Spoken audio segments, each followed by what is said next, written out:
Yo, it's D-Roy, Bigfoot Chad in the house. Tune in every Wednesday, don't you pout. Got Tony and Dan bringing fire, no doubt. Smash Mouth Podcast, we're gonna shout. Yo.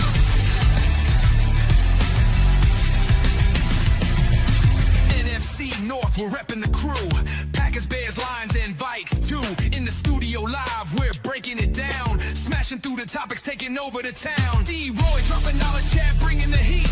Tony's got the facts, make it hard to beat. Dan the GOAT with the plays and the stats. When we hit that mics, no time for chit-chats. Smash Mouth Radio, we come alive. Wednesdays at 5, come and vibe. Aggressive and real, we tell you how it's done. NFL talk, we're just... This is a Huddle Sports Network broadcast. You can find us on Roku TV, Amazon Fire TV, Facebook, and of course YouTube. Get all your NFL news here first.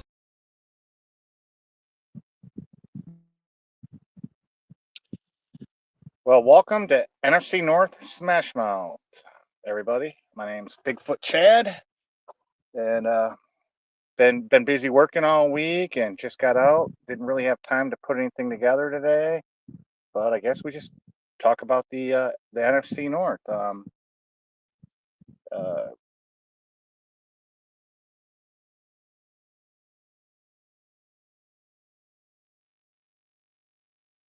think you froze. It's the NFC North Smash Mouth with Bigfoot Chad.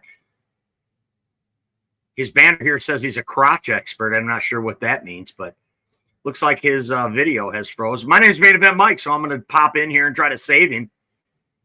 We're here talking about NFC North football. Detroit Lions, go Lions, one pride. If you're a Packer fan, a Bear fan, a Minnesota Viking fan, this is actually supposed to be a trash talking show.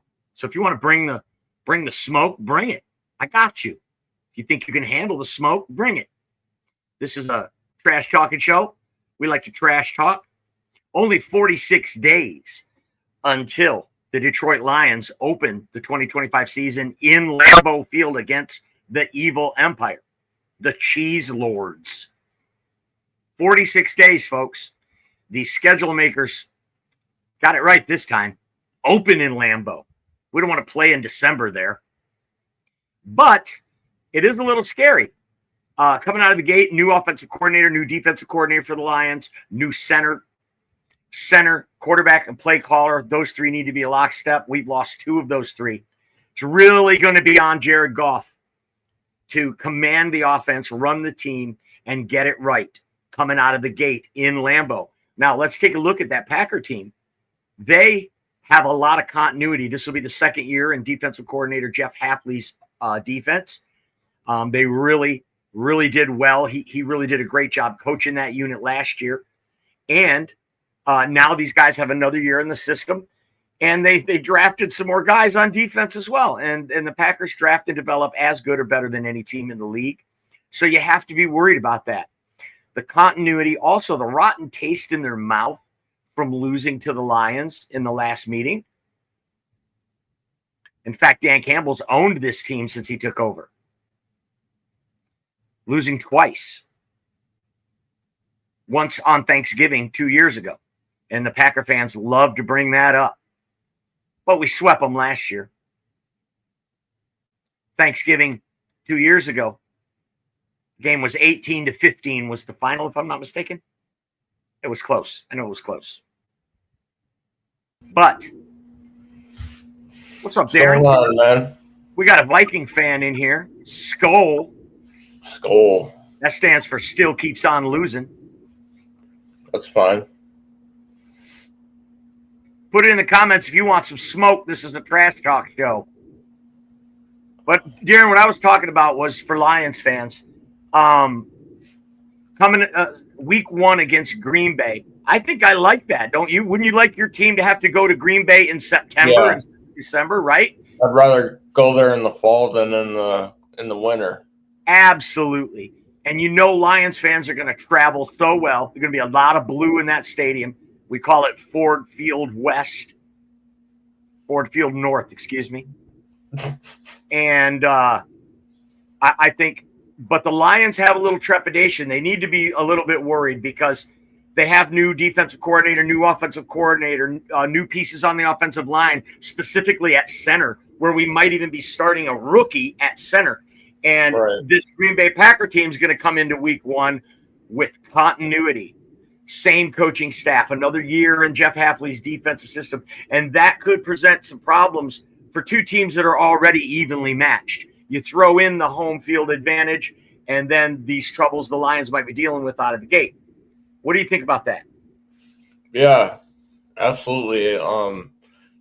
Like you just said, like Packers are going to be having the same things that they did last year. They're going to have all these pieces. They're gonna have the coaching staff. And everyone healthy, right? First game of the year, Jordan Love isn't going to be nicked up. Josh Jacobs is going to be really fresh. You got Jaden Reed. The guy's a speed demon out of the slot. He's so dangerous. And to catch these guys in week 1, you better be ready. Last year, the Eagles were able to take care of them in Brazil on opening day, but that was in Brazil. That's the eventual Super Bowl champion, and the game was close. So definitely going to be a good one on week 1. Taking a look at the Vikings schedule, you guys don't get the Pack until November 23rd, for goodness sake. Yep.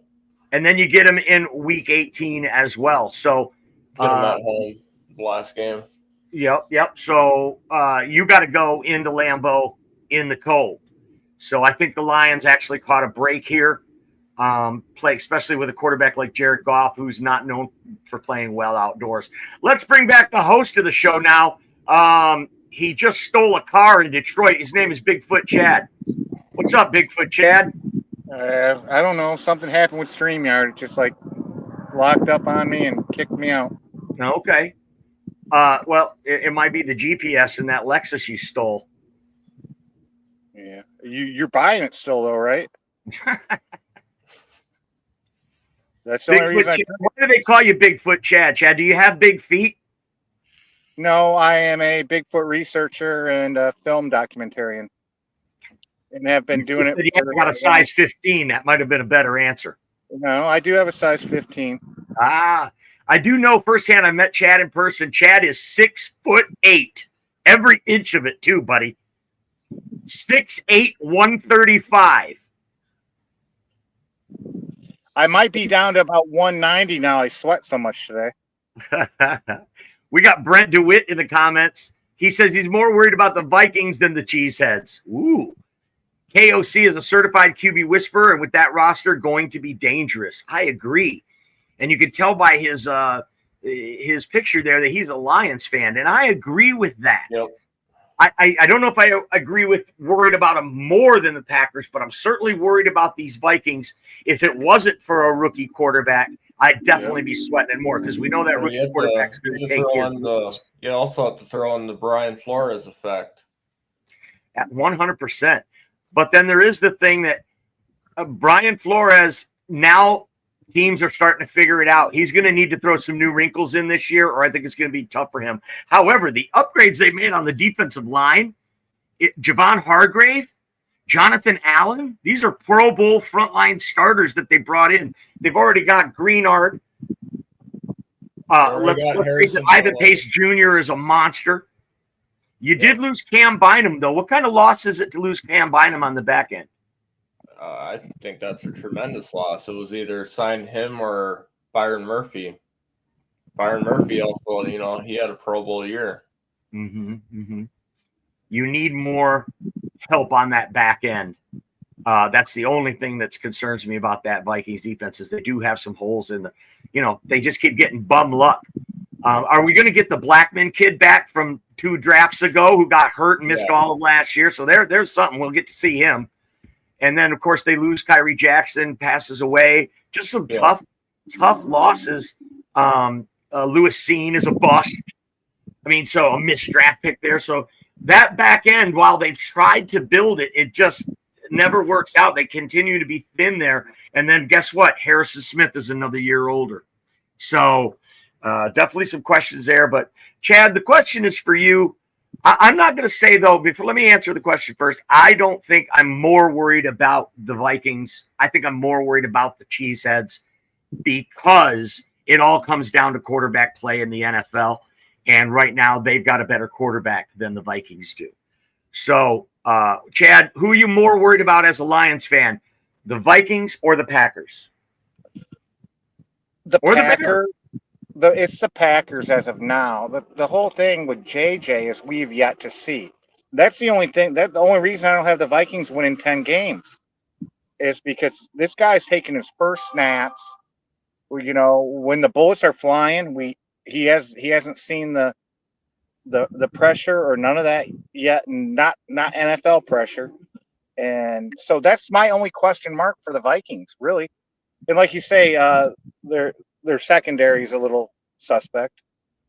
But you think that the Packers pose a bigger threat to the Lions winning the division? Yes, I do. Put in the comments. I want to hear what you say. Come on, there's got to be a Bears fan out there that says, "What about us?" John Dorn's in the chat. Look out! We should have some Darth Vader music every time John Dorn puts a comment in, and we put it up on the screen. It's too bad Holmes has a fetish. A fetish? It's a poor choice of words, John. I'll go with predilection or an aversion to, not a fetish, of drafting and signing injured-prone players. It's catching up to Holmes now. Yeah, it's sure catching up to him. 28 of 29 draft picks are all on NFL rosters, blowing out every statistic by any general manager in a 3-year span in the NFL history. Injuries are 100% a part of the game. It's a 100% injury rate in the NFL. He sees value in those injured players, and it's paid dividends for him many times. It's not catching up to him. He knows exactly what he's doing. He knows exactly. You have to lose a few chips to win the big pot. He knows that. Go ahead, Chad. What do you got? Okay, so it was Davenport, and we signed it back again, that we had bad luck with. And then who was the corner that we got from Emmanuel Mosley. And Mosley. Who can name another one, John Dorn? Other than he could name another one. There are, and he could point to Ennis Rakestraw, who missed all of last year as a draft pick because we drafted him when he was hurt. Yeah. He could point to Levi Onwuzurike, who is now gone for the entire year and been hurt his entire career. So Derek he absolutely could. And then, but my point is, this is a dumb take because there really is no such thing as an injury-prone player. Injuries happen in the league. You can't draft and operate your business looking over your shoulder. Now, some of those were a miss. Some of those are a gamble. But Davenport this year, Chad, we signed him, $1.2 million. That's dirt cheap. That's called value. Veteran minimum, right? If he stays healthy, it's going to turn into an incredible move. Emmanuel Mosley, how can you possibly predict that after his ACL heals, he blows out his ACL the next time on the other leg? You can't predict that. It's not a fetish to draft injury-prone players. He won 15 games and swept your team. Enough said. Didn't we sweep them 2 years in a row? No, they beat us on Thanksgiving the year before. Oh, that's right. They won't let you forget it. They actually outscored us only one quarter of the game. That was the first quarter. They jumped out to a big lead. They shocked us. The other 3 quarters, we outscored them 15-9 in the final 3 quarters, and they still won the game. So, they love to bring that up. They can hold on to that. It's kind of like us. Anytime we ever beat them ever, we would always throw it back. Remember that time we beat you 2 years ago? Right. Because we didn't play our starters. It was the last game of the season. We were going to the playoffs, and you weren't. It's exactly how it went. I was in here as a Lions fan taking my lumps because my team was 3-13. How about 3 years ago when we had nothing to play for? Because who was it? Seattle. Yeah, that won, and the Packers would have been in the playoffs, knocked Seattle out of the playoffs if they'd have beat us the final game of the season. Thanks, Baker Mayfield. Baker Mayfield lost that game starting for the Rams against the Seahawks. And because the Seahawks won the game, the Lions didn't make the playoffs at 9-8. Mhm. John says that Davenport is a wasted roster spot. Why doesn't John jump on here? Doesn't he have the link? I don't know. Put in the comments. We want to hear from you. Darren, your team, what do you got to think? What's your expectations for your team for those Minnesota Vikings? So my ceiling is at 10 wins, and I'm gonna say like the lowest we can go is 7 wins. So between 7 to 10 wins. 7 wins for a rookie quarterback. That's one more than Peyton Manning won. Yeah. I got the Vikings at 9 wins. So,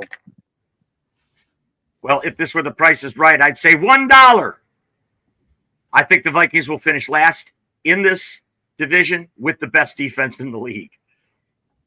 I just don't think that your quarterback is that good. I'm a huge Michigan fan. I watched a lot of him. He needs time. He's time to develop, and he missed a whole year last year. He is a rookie coming in. Sure, he's been in the room for over a year. They like to point to that and say, oh, he's not a rookie. He's quite familiar with the playbook.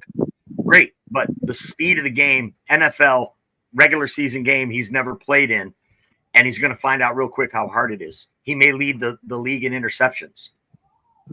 The best thing the Vikings did in the offseason was bring in Ryan Keeley and the other guy, who else did they bring? Ryan Kelly and Will Fries. And Will Fries and Kelly And then from the they Indianapolis Colts, 2 Pro Bowl They linemen. drafted Donovan Jackson. And they drafted Donovan Jackson, and that's going to give Aaron Jones in the running game. Who they've got backing up Aaron Jones? Jordan Mason. Oh, that's right. Free agent signing from the Niners. What a great signing that is. You've got Thunder and Lightning now behind a good line. That's going to help. They brought in Rondale Moore. And that's speed on the outside. So that's going to help JJ McCarthy. And a good staunch defense is going to help him. But it's going to be really hard to win 6 or 7 games. I think the Bears will win more games than the Vikings this year. But then again, I said Jaden Daniels would be a bust. So what do I know? yeah, and last year we said the Vikings were going to finish in last. I did anyways. I did as well, because we had no belief in Sam Darnold. But that just goes to Brent's point that KOC is the man. And he did get Coach of the Year, deservedly so. He could have won it 2 years ago, and I would have been okay with it. But what he got out of Sam Darnold, he deserved Coach of the Year. And this coming from a guy whose team had 15 wins. I still think KOC deserved that more than Dan Campbell deserved it. And I'm not popular with Lions fans for saying that. 2 years ago, it was Kevin Stefanski who won it. What a joke. That should have been Campbell. Kevin O'Connell or Dan Campbell then, and I would have liked it. But DeMeco Ryans was clearly the Coach of the Year 2 years ago for the Houston Texans, and they gave it to Stefanski. So I have no for what? Because he had 4 quarterbacks all year, and he got them to the playoffs. He had the best defense in the league, too. Right. Stop it. By the way, J.J. McCarthy is not Joe Flacco, and he's not those other 3 quarterbacks that Kevin Stefanski had and got 11 wins and got to the playoffs. He is a real rookie, and there is no apologies coming out of Minneapolis for that. They are going to run with the rookie. Who's the backup quarterback over there, Darren? Sam Howell. Who? Sam Howell. Oh, that's right. He's a gamer with starting experience. But if Sam Howell is the quarterback for the Vikings, I still think they come in last. No thoughts on that, guys? It's the Bears or the Vikings coming in last. You never know what's going to happen. I mean, I had the Viking. I didn't even have the Vikings. I think it could be anybody in the division because I think it's going to be a close division this year. Everybody's going to be bunched up. Everybody's predicting that, too, that we're going to cannibalize each other. You're not going to see the Lions sweep the division this time. You're not going to see the Lions go undefeated on the road. And every team in the division could be 3-3 in the division. And that's going to bring everybody's win total down based on the divisions that we have to play. NFC East this year, AFC North this year, right? We all got to play those teams too. Yeah. So by beating the shit out of each other, it's going to keep our win totals down. And like Darren says, it's going to be a dogfight right down to week 18 to who wins this division. Or one of these teams runs away with it. Maybe Tyreek Williams. Maybe Tyreek Williams and Tate Ratledge are future Pro Bowlers that Brad Holmes has hit on, like Brian Branch and Amon-Ra St. Brown, who guys later round guys who turn out to be all pro. And they come out of the gate like that. And now they're under contract, under 25. We got them on a rookie deal, and they're frontline NFL starters. That could happen. In fact, maybe there isn't a drop-off for the Lions. Maybe they take a step forward, and they're even more dominant than they were last year. Don't think that's not a possibility. Or maybe the Bears take a leap for mankind. True. Ben Johnson could be the difference. Admit it. Caleb Williams has a great skill set. It's the most Mahomes-like skill set that we've seen come out of college since Mahomes. He just isn't as accurate. He isn't as savvy. He isn't as mobile. Yet. He also didn't have Andy Reid in his first year, Caleb Williams, like Patrick Mahomes did. Now Patrick Mahomes has I'm not even going to say comparable, but a well-respected offensive mind calling the plays right now. So that is going to give Caleb Williams a better fighting chance with the skill set that he has. Then they brought in Luther Burden, which I thought was a good pickup in the draft, and then they brought in Loveland. Luther Burden, however, has not shown up. He's a second-round pick who has not shown up because some of these second-rounders are digging in their heels, and they are wanting fully guaranteed money. Thanks, Cleveland. And what I watched, go ahead. What I saw from Caleb Williams last year when he played the Lions, because I didn't really watch a lot of Chicago games, it doesn't seem like he can get to that third read all the time. To me, I could be wrong, but what I witnessed was he's like a 2-read guy, and then what do you guys think about that? Well, his offensive line stunk. That's why. Yeah. Now it's better. Now they've added players, drafted players. It's going to be better. Yeah, they added in Drew Dahlman, and they added in Jonah Jackson. Colston Loveland is a good blocker. So is Cole Kmet. Nobody plays 12 personnel, 2 tight ends more than Ben Johnson in his offense. And what Ben Johnson's going to do is what he did to Jared Goff, and that's sit him down and say, let's see what you do best, and let's build this offense around you. Which seems like a no-brainer, but it actually was a new thing a couple of years ago that he did that. I mean, isn't it hard to believe that we're over 100 years in this league, and playing to the quarterback's strengths, game planning to his strengths is a new thing? That's crazy. Usually coaches come in and say, this is my way, and they bend the players to fit their philosophy. Right. Whereas the new generation of coaches we're seeing these days, like Ben Johnson, they're a lot more flexible. Let's play to your strengths. And so really, it's not the same offense that we saw in Detroit. I'm sure there'll be a lot of base packages and things that are the same. I think that it's going to give the Lions a distinct advantage against Ben Johnson, knowing his tendencies, knowing what he's going to want to do. It's going to be a real chess match. The mentor and the pupil every time those two play. Can you believe it, Chad? The Lions have a mentor. The Lions have a coaching tree. We never had a coaching tree. It was just a stump. I can't believe, like, Dan Campbell came out and said, I just don't believe Ben Johnson stayed in the North. Yeah. That was a little slap. That was a little slap to the face. I thought it was a great move by him. A great move by him. Chicago wouldn't let him go. Team. And he had a GM fighting for his life who's going to dump every nickel of resource they have into it to try to make it, even if he has to overpay Tremaine Edmonds, even if he has to overpay TJ Edwards, because he did. He did. But then again, he had $190 million to work with when he started. Yeah. And 2 first overall picks. Yep. Yep. But kudos to him. He parlayed those those picks into some really good players, and it was always Caleb Williams. He wanted Caleb Williams. Find out now he might have missed on Jaden Daniels. But remember the hype of Caleb Williams when he was coming out of college?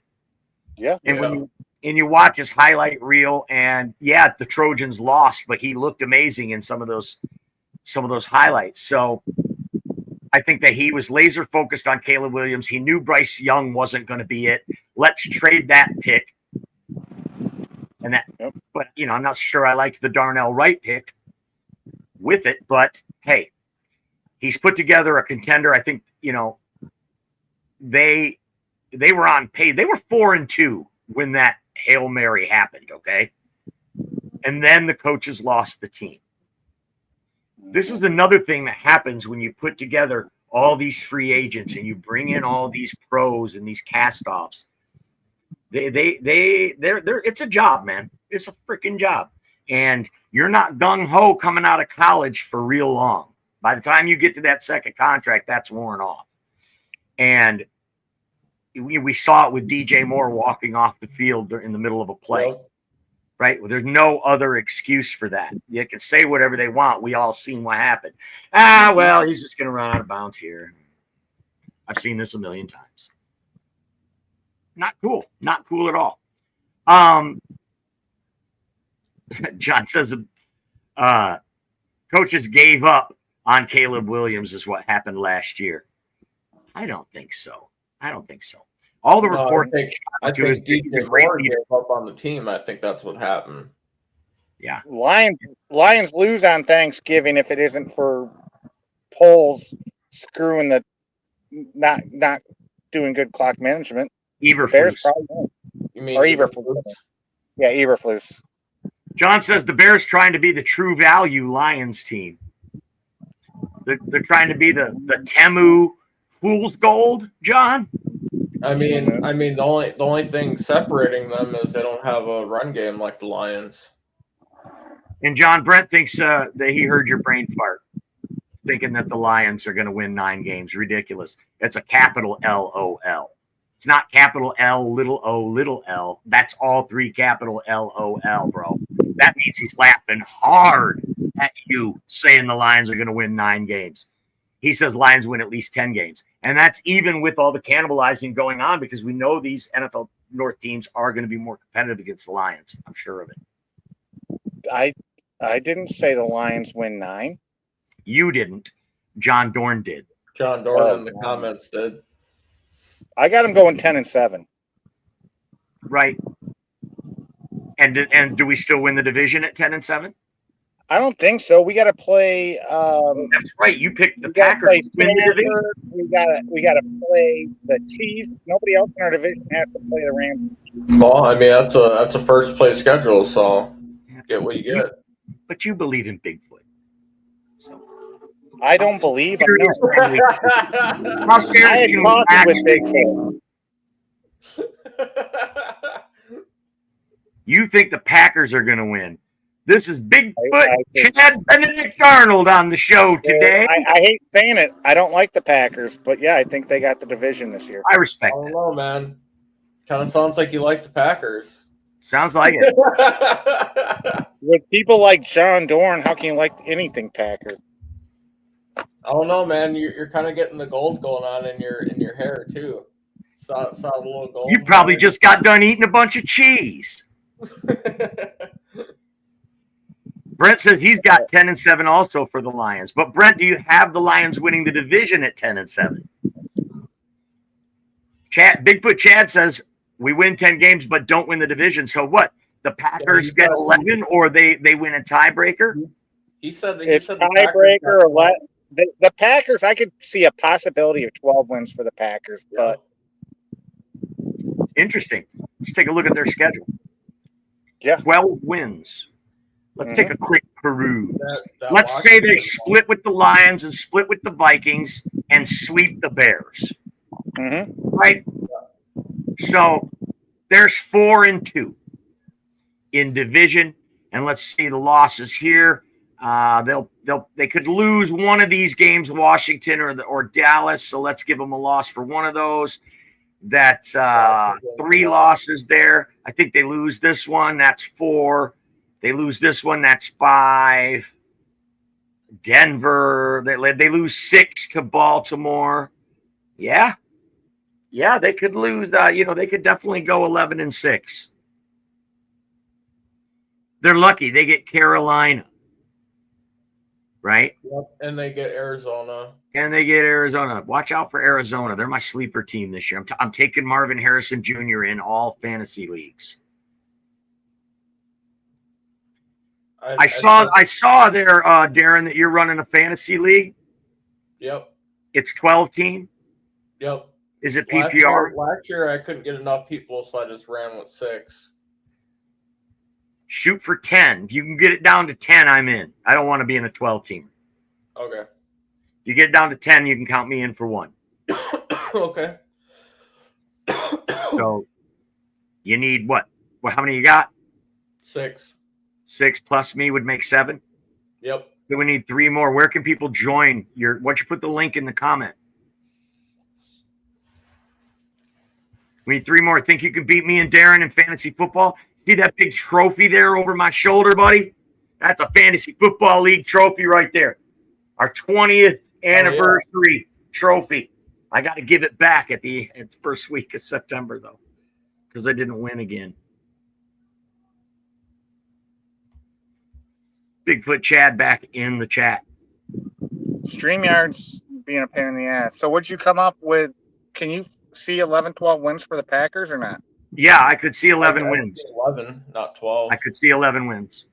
But you know how some of these games go one way or the other. Could be 12. Yeah, I think they lose to Washington for sure. Yeah, and then there's Dallas. And if Dallas is going to be better, they're going to be more competitive. So out of Dallas and Washington, I gave them a loss of one of those games, not both. And they're due to lose to Dallas because they always beat them. I like this comment by John Dorn. Packers, 3rd-year Super Bowl. Rodgers. He says Packers, 3rd year. Super Bowl, Rodgers, 3rd year. Super Bowl, love. I guess what he meant to say here is Favre. Yeah, Favre, yeah, 3rd year yeah, Super Bowl. Yep. I speak dumbass. That's how I could decipher that. That's Favre, 3rd year Super Bowl. Rodgers, 3rd year Super Bowl. And now Love is in his 3rd year as a starter. That's fucking legit, dude. That's legit. Oh, he already corrected it here. Favre, not Packers. Sorry, John. He caught his own thing there. Yeah. You caught it, Mike. He heard you. Can develop, and then they push that guy out. They pushed out Brett Favre. He didn't want to leave. They wanted, no, you got to go. We got this Aaron Rodgers guy on the bench. Get the fuck out of here. He goes and signs for the Jets. Then they do the exact same thing to Aaron Rodgers. Get out. But I don't want it. I was MVP last year. I know. You still got to go. We got this guy. And we make fun of them. But here they are in year 3 talking about the Super Bowl because their quarterback is the real deal. Is he Aaron Rodgers? Not yet. He isn't. No way. He's not Brett Favre or Aaron Rodgers yet. He has a great skill set. He has a lot of things those guys didn't have. Mm-hmm. But we'll see. It takes a lot to achieve that. I have him in my top 10. I know you do. You're a big Jordan Love supporter, athletic supporter. I hate the Packers. I know you're an athletic supporter. Yeah, thanks, buddy. You're a gentleman, a scholar, and an athletic supporter. Yeah, a lot of people think that salary cap isn't real, even though it really is. But there's so many ways to manipulate it to where it doesn't hurt you until years up down the road. But then when it does hurt you, it really hurts you. Kicking the can down the road. Yep. That's what I love about Rod Wood. You know, when we hired him, people were all over him. He knows nothing about football. No, he's an economist. He knows economics. And Rod Wood makes sure everything is straight. He looks into the future. I don't see us being in salary cap hell really ever. Otherwise, we'd already got somebody. Mm-hmm. We're sitting on what, 42 million? We are 41 million. Mm-hmm. Yep, plenty of room to sign Zadarius Smith. Yep, and he's only says, "Hey, Chad, give him a go pack go." Blow pack blow. He knows you're a big supporter. Yeah. Athletic supporter. He's an athletic supporter. Yeah, that's me, John. My dad used to say that.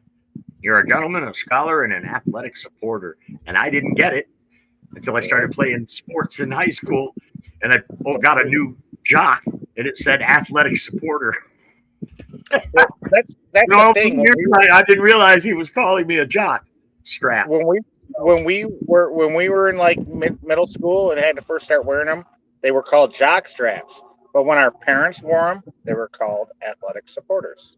Right.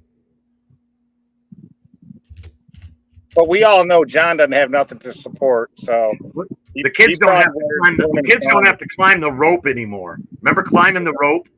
Oh yes, dude. But you had to climb the rope and touch the roof. Yep. The roof of the gym. I mean, you were literally 40 feet up, where if you fell off the top of that, you're gonna die.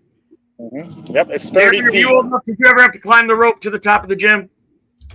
Did ever make you do that in gym class? You might have been the last year, buddy, that they did that. I wonder how that went. Somebody walked in one day and went, "Hey, this is you can't do that.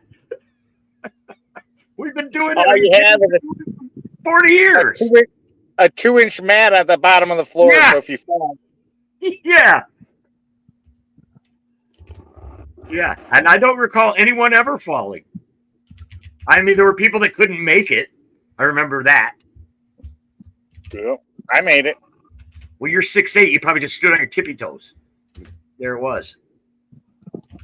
Not quite. It was 30 feet I had to climb. So. I'm not going to read that comment, John.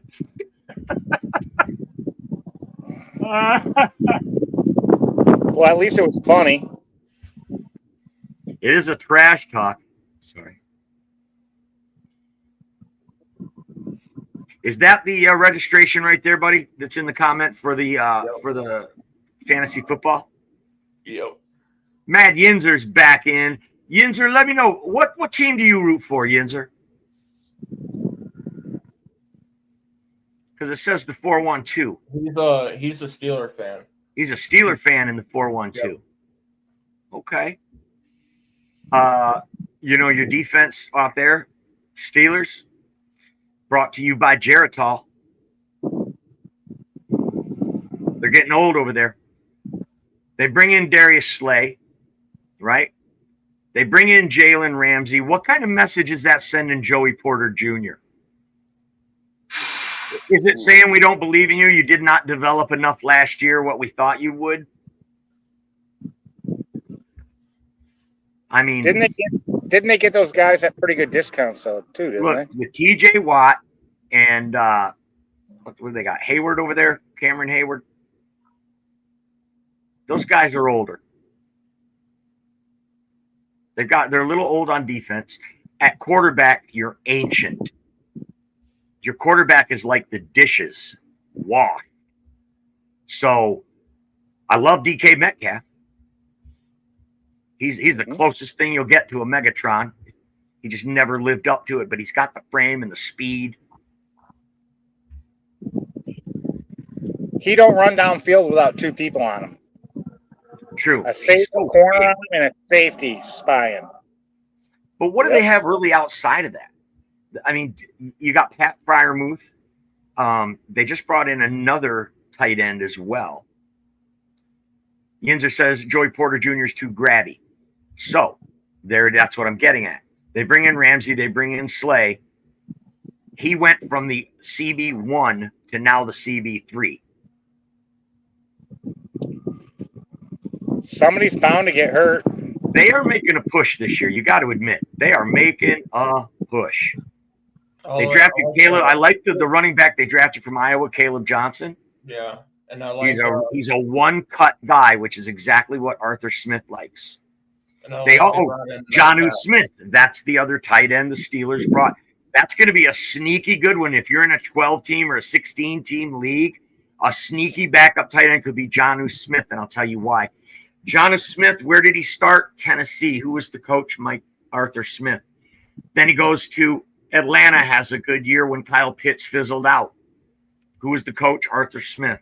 Now he comes to Pittsburgh under Arthur Smith as the offensive coordinator. So these two very familiar with each other. He knows how to get the most out of Jonnu Smith. I think, that's going to give them a sneaky weapon in 12 personnel. But Sounds like they're following each other around. Too small, missed all of last year. He's too small anyway. He's too slightly built, I think, to be really an effective, even a slot receiver. I mean, he's small. And this is a good call, Brent. Steelers trying to do the Stafford plan. Absolutely. There are two schools of thought right now from the GMs. Draft and develop. While you got these guys on a rookie contract, a la like what we saw in 21, Joe Burrow and the Bengals, they had a rookie contract and took them to the Super Bowl. Whereas on the other side of the ball, the Rams said F them picks and dropped in a veteran quarterback and made it to the Super Bowl. So which school of thought is your team in? Obviously, the Lions are in the draft and develop. That's their philosophy. Right now, the Steelers are playing that Matt Stafford. What do they call it? A model. That Matt Stafford model, where you're dropping in now Aaron Rodgers on his bad hip. But is it bad, dude? He's had a lot of time to heal. Yinzer says the defense ain't the problem. It's the offense that sucks in Pittsburgh. Well, it ain't the coach. I'll tell you that. Yinzer, I hope you're not one of them foolish Steeler fans last year that was calling for Tomlin's job.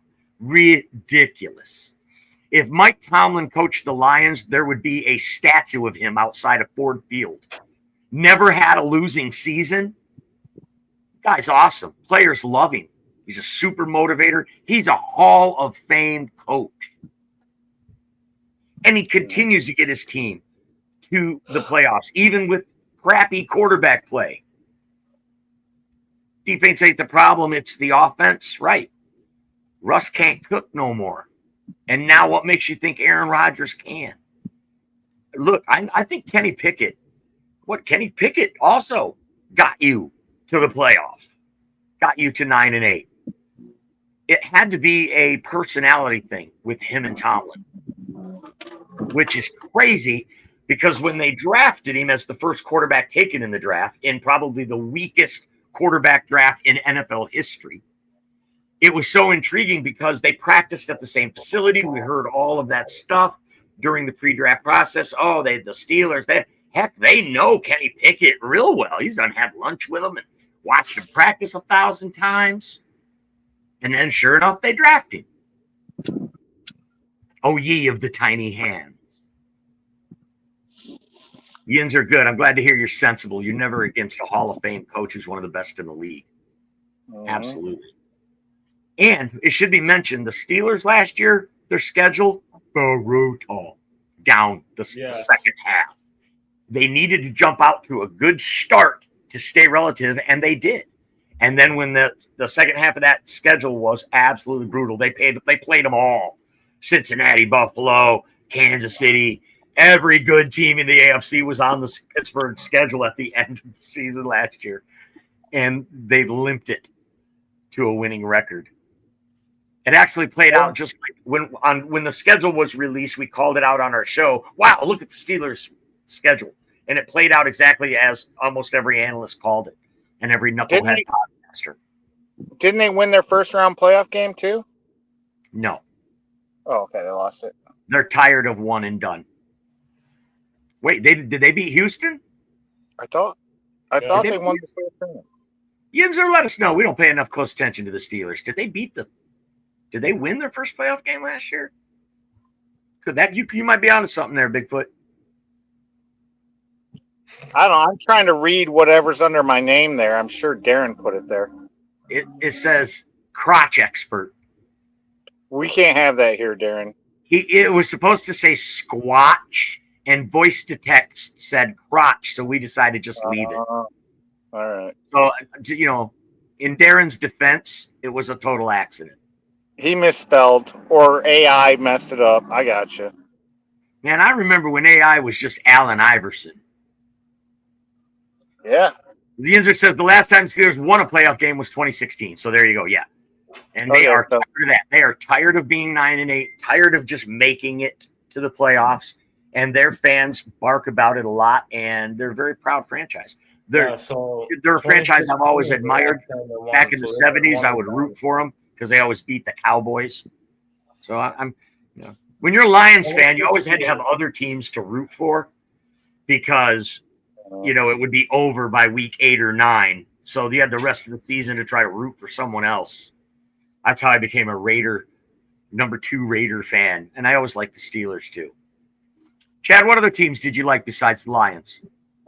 I liked the Oakland Raiders when I was young.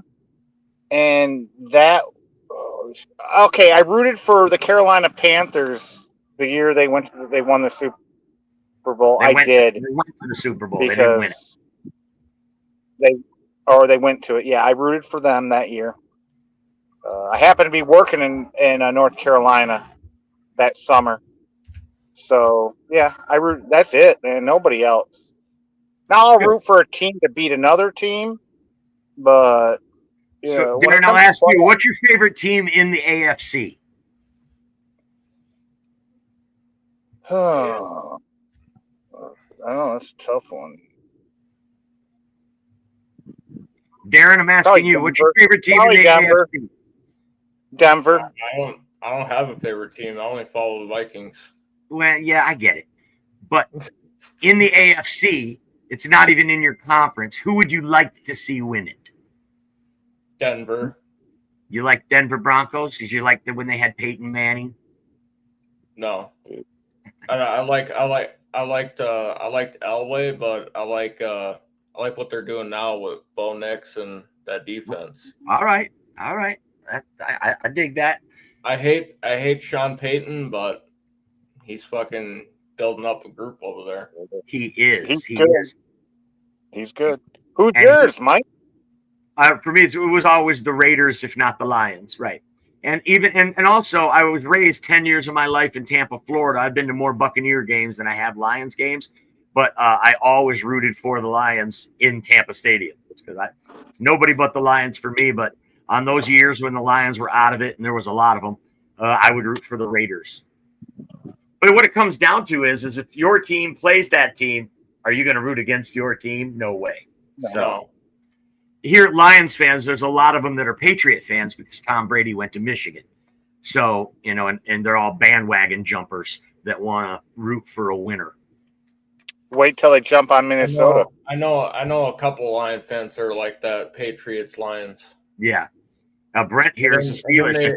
Steelers were big with Lions fans too because of the blue collar thing, the steel curtain, Terry Bradshaw, and they always beat the shit out of Cowboys.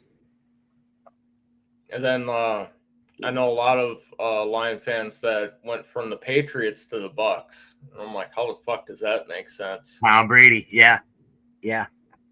Same conference. Kind of like Rob Gronkowski. Yep.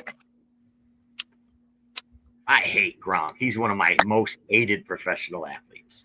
But he was so damn good. He was a beast. But when he said, I'll rather retire than play for the Lions, he made the list. Do you blame him at that time? Yes, it says something about your character. Yeah, it does. But look how bad the Lions. You don't want me, but they do? Well, then fuck you. That's how it should be. That's how it should be. Yes, it says something about his character to me. Micah Parsons tweeted last year something. Ain't nobody going from L.A. to Detroit. Oh. You just made the list too, Micah. Right there with Deion Sanders. You couldn't pay me enough to play in Detroit. Deion Sanders. Always been on the list. Is he great? Hell yeah. Prime was great. But I'm not going to root for him. Was Deion a better returner? I love this one. User says, I wouldn't say that I liked the Lions, but I always rooted for them to win. Everybody loved. We were the lovable losers, Yenzer. We were everybody's punching bag, and you always felt good for us when the underdog would win a game once in a while. Those days are over. Now we're the hunted. Now we're the number 1 seed in last year's playoffs. So times have changed for the Detroit Lions. It's a glorious day, and it's a great time to start a podcast for them. The newest lovable loser is the Colts. Kinda, especially with the death now of Jim Irsay. Yeah. And, as a Vikings fan, you're loving the Colts letting those 2 interior offensive linemen go. But it's odd because Cam Bynum went there, and so did Daniel Jones. Yeah.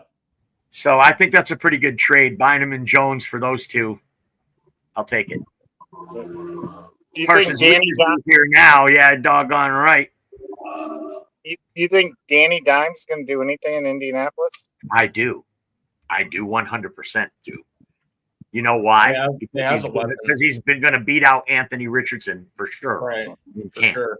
Richardson's done for the year. No, they just said that he was looking good in camp. Last I heard. I thought he was injured. That was last year.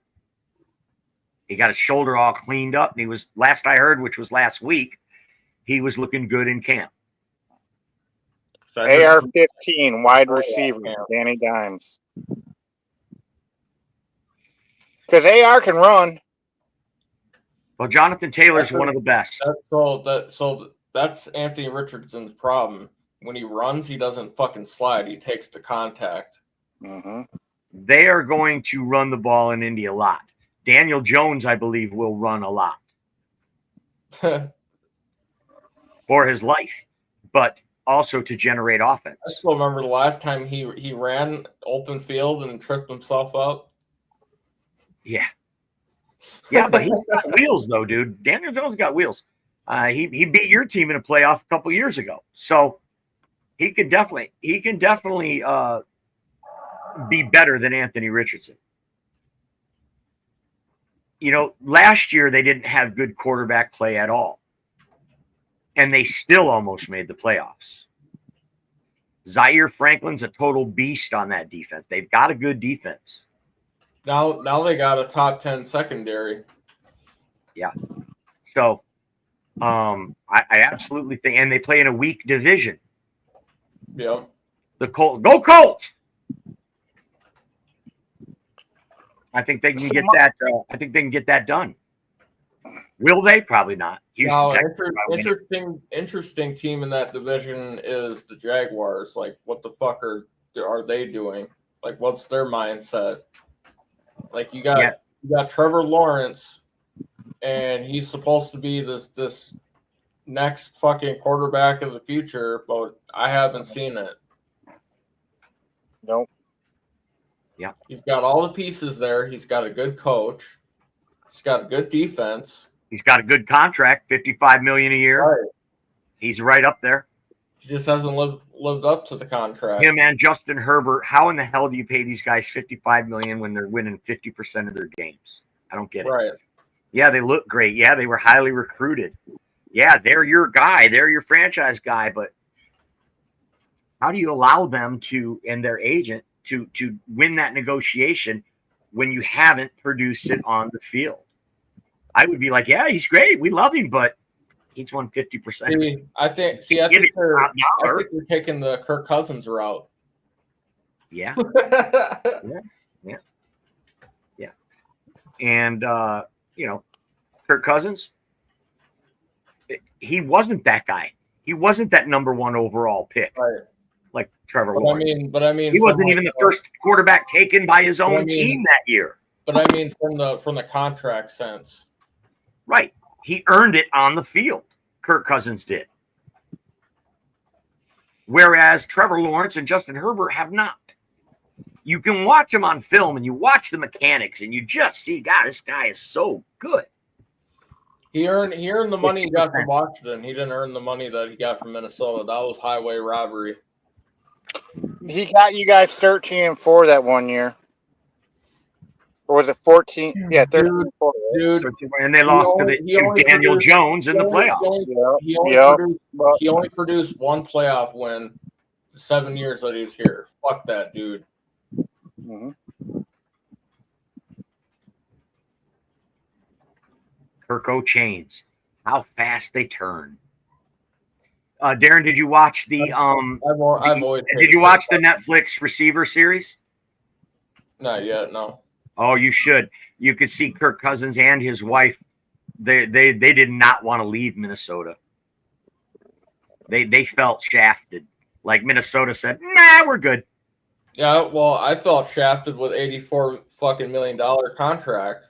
So right back at him. That's fucking, fair. Fucking church boy.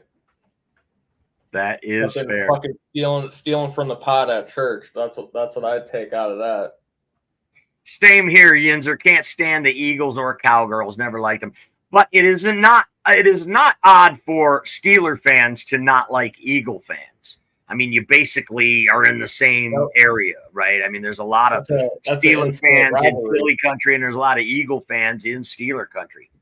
So that one's not surprising. Rivalry right there.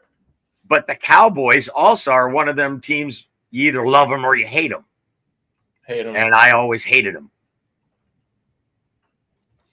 I always thought the Chargers were cool, too. They had cool helmets with a lightning bolt on it.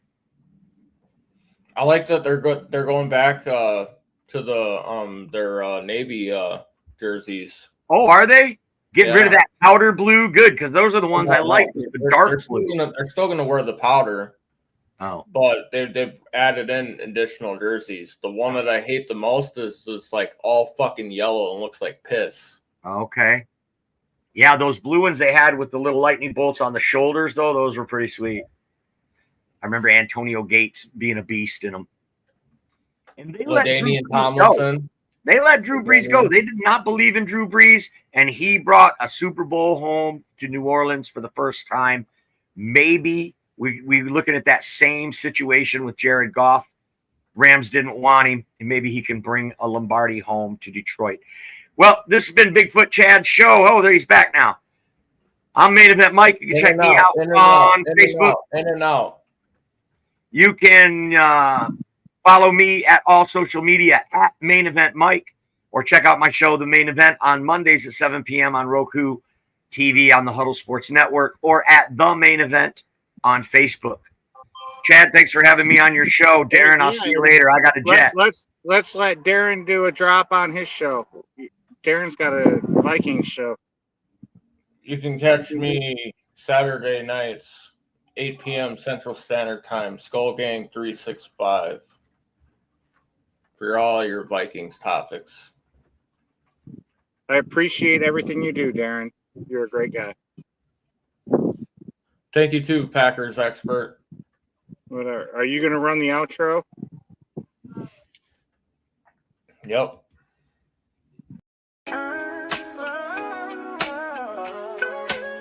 Yeah, yo, it's game time, ain't no messing around. Huddle Sports Network, the best in town. From NFL rumors to the latest trends, we got all your sports, just tune in, my friends. Catch us on Roku, Fire Stick, take your pick. Facebook, YouTube, where the action's slick. Daily shows that drop like a bomb. From 10 to 11, it's Ken and Ken, stay calm. Huddle up, catch the vibe, feel the rush. Get your news, get your fills in the clutch. Over 27 podcasts, we breaking it down. Join the team, Huddle Sports, wear the crown. Live every weekday, it's how we roll. Lions Talk with Jeremy B, we taking a stroll. From 11 to 12, don't miss a beat. We break down the game, make the info sweet. The Daily Huddle Podcast, noon to 1. CST Zone, we're just having fun. Toss your doubts, we bring the facts. Tune into the Huddle.